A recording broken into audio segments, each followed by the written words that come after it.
Look at a shining golden archway. If you ever come to Donggang, make sure you come in person to admire its majesty and beauty. We have arrived at Donglong Temple.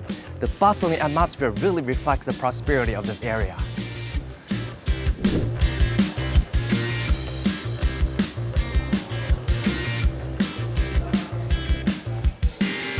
The first thing that caught my eye is this. People call it the Wangchuan King Boat.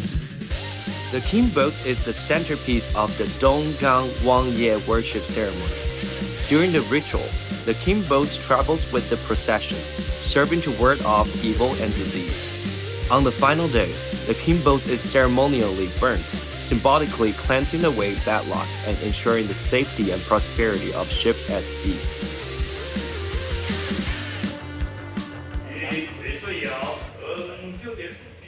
At the front entrance, you will notice staff dressed in ancient costumes. They will help you to do a small ritual that can cleanse your inner chakra. This is also the only place you can find this type of ritual in Taiwan. If you've been feeling unlucky lately, you can visit here and consult Wen WangYe by tossing divination blocks to see if its change in fortune is necessary.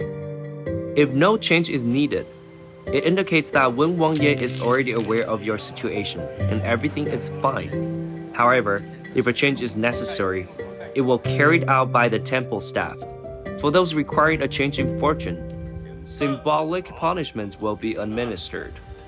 Women may receive a light whipping of the hand, while men may receive a gentle tap with a wooden stick. These actions are purely symbolic and are not intended to cause harm.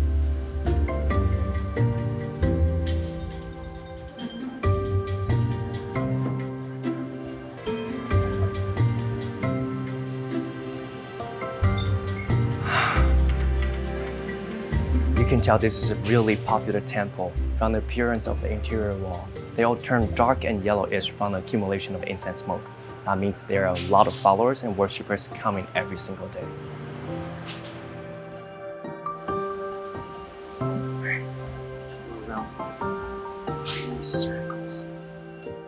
You can also purchase a wooden charm, where you can write down your wishes and blessings to pray for good luck and protection.